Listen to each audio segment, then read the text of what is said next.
Assalamualaikum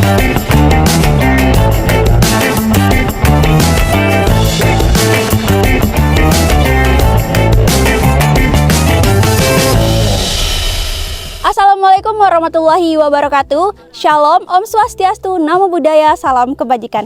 Halo Sobat Sawit, kali ini Sawit Setara sedang berada di Ukui di pembibitan Apkasindo di Redang Seko, Kecamatan Lirik. Hari ini kita akan membahas dan mengupas tuntas mengenai pembibitan. Let's go!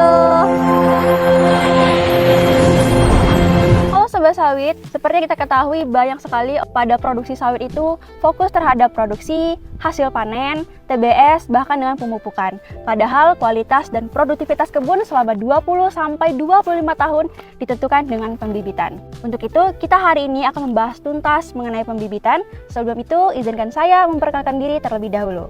Saya, Prima Sitasonia, sebagai Miss Pam. Kali ini saya sudah bersama narasumber kita. Suster, bagaimana kabarnya? Kabar saya baik. Oke, boleh nih Suster memperkenalkan diri terlebih dahulu. Baik, nama saya Suster Lolivianti Manalu, MJJM. Suster di pembibitan Ukui ini sebagai apa?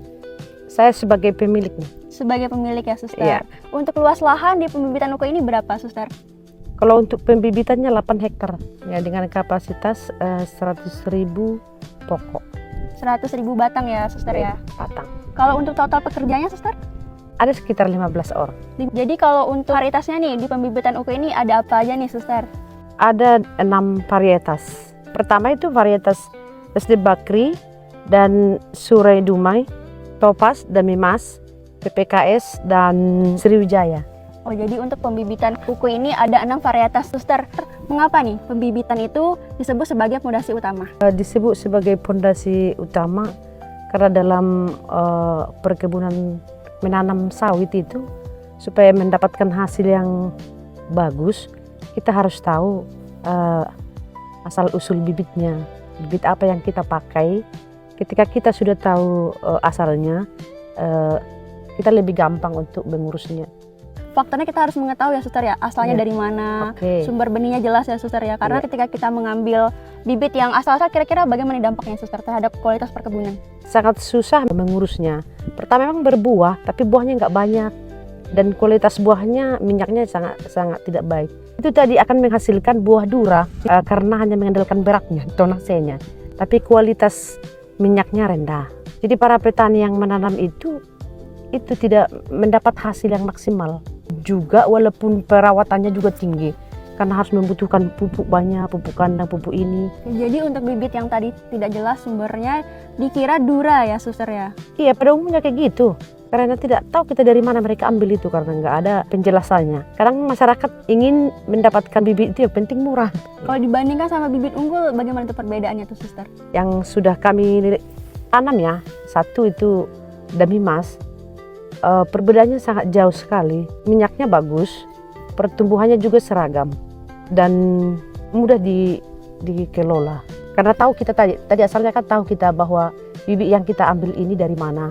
Itulah tadi perbedaan antara bibit yang mungkin kita tidak tahu nih asalnya dari mana sama dengan bibit yang kita sudah tahu nih sumber benihnya dan kualitasnya Suster ya. Nah Suster, mungkin masih banyak nih petani yang masih bingung nih apa perbedaan Dura, Pesipera dan juga Dexpec. Dura satu hanya mengandalkan tonasenya, produktivitasnya juga kurang melimpah, kurang ada harganya di pasaran. Kelebihannya tahan terhadap situasi lingkungan. Sementara Pesipera ini karena ini termasuk bibit yang bagus, minyaknya sangat baik, rendemennya tinggi, ringan dan mudah diurus dan harganya juga tinggi. Tapi kalau yang paling bagus rekomendasinya kalau ini dipadukan Dura dikali dengan Pesipera, itu Tenera. Berarti ada kombinasi antara Dura dan juga Pesipera ya Suster? Iya, itu yang diharapkan.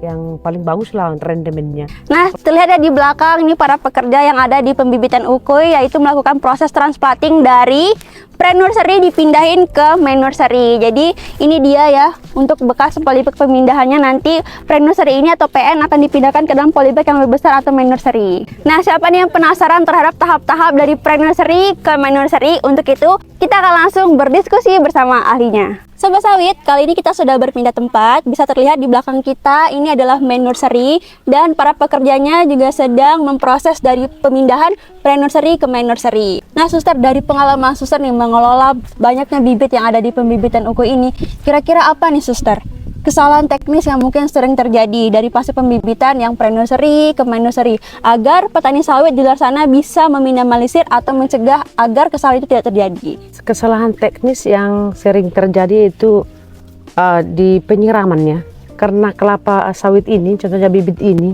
sangat membutuhkan air gitu. Jadi kalau penyiramannya terganggu, fase pertumbuhannya pasti terganggu juga. Baru kurangnya pemupukan, monitoringnya kurang. Proses penyiraman, Iya, pemupukan, dan juga harus ada nih monitor atau dipantau terus ya Suster dipantau ya. terus soal penyakit hamanya, apa yang kurang. Kalau pembibitan Ukui ini penyiramannya berapa kali nih sehari Suster? 2 kali, 2 kali pagi sehari. dan sore. Pagi dan sore Ya, ya Suster. kita kan pakai teknologi nih, nggak disiram pakai tangan lagi. Jadi pakai apa nih Suster penyiramannya? Dialirkan melalui apa itu, pakai pipa-pipa. Jadi tinggal diputar, nanti berapa jam, nanti siram sendiri dia. Berarti udah lebih efektif ya Suster ya untuk Iya, pekerjaannya. lebih efektif. Membahas nih mengenai adanya penyakit atau hama terhadap bibit ini Iya, kan Suster. Apa tantangan terbesar untuk bisa menjaga nih bibit tetap sehat dan terhindar dari hama maupun penyakit? Rutin di monitoring. Kalau rutin di monitoring pembibitan ini kan, akhirnya cepat dapat penyakitnya, masalahnya. Dengan itu cepat ditangani. Kalau cepat ditangani tidak terjadi kerusakan yang paling banyak. Seperti hama ini kan kalau kena satu, kalau itu tidak cepat ditangani atau dipindahkan, bisa kena semua. Sobat sawit, di belakang kita ini para pekerjanya sedang melakukan proses pemindahan dari pre-nursery ke main nursery. Nah, Ya. Suster, dari mana nih kita tahu ciri-cirinya bisa nih dipindah dari pre-nursery ke main nursery? Dari segi umur 1 ya, 3 bulannya. 3 bulan baru dipindahkan. Itu masih polybag kecil dari kecambah. Baru setelah 3 bulan baru dipindahkan kepada main nursery, itu polybag yang lebih besar. Kalau dari fisiknya bisa kelihatan nggak nih Suster? Iya, dari fisiknya sudah mulai besar ya, batang bongkolnya itu udah bagus, kuat perakarannya. Suster, apa nih yang membedakan pre-nursery dan main nursery? Mungkin sobat sawit di luar sana juga ingin tahu nih apa perbedaannya. Perbedaannya soal polybagnya, kenapa dibuat kecil? Pengurusannya lebih gampang, penyiramannya lebih bisa dikontrol gitu. Pokoknya pre-nursery itu pembibitan awal lah yang 3 bulan masih di polybag kecil, baru main nursery sudah dipindahkan ke polybag yang besar. Di sini sudah membutuhkan penanganan yang lebih besar lagi. Contohnya pemupukan, penyiraman. Apa nih Suster yang membedakan bibit yang udah dikelola sama profesional dengan bibit yang mungkin diambil dari tempat yang belum jelas asal-usulnya? Dari fisiknya aja sudah nampak sekali. Karena saya sudah berpengalaman ya bagaimana saya membeli bibit yang dikelola oleh secara profesional. Itu bibitnya itu tinggi, bonggolnya besar, perakarannya kuat dan daunnya hijau. Sementara kalau dari tidak profesional itu keras, kecil. Walaupun umurnya sudah contohnya 1 tahun, dia masih tetap kecil, kuning, perakarannya nggak kuat. Kalau untuk pembibitan di Ukui ini, Suster, bagaimana nih tahap-tahap perawatannya dari pre-nursery ke main nursery? Pertama itu penyiraman dan pemupukan dan monitoringnya itu aja dilakukan. Nanti bibit itu sudah bagus sekali untuk digunakan ke lapangan. Oke Sobat Sawit, nah sebelum kita mengakhiri diskusi hari ini, boleh nih Suster berikan pesan kepada Sobat Sawit di luar sana nih, kenapa harus investasi terhadap bibit yang jelas asal-usulnya atau bibit unggul?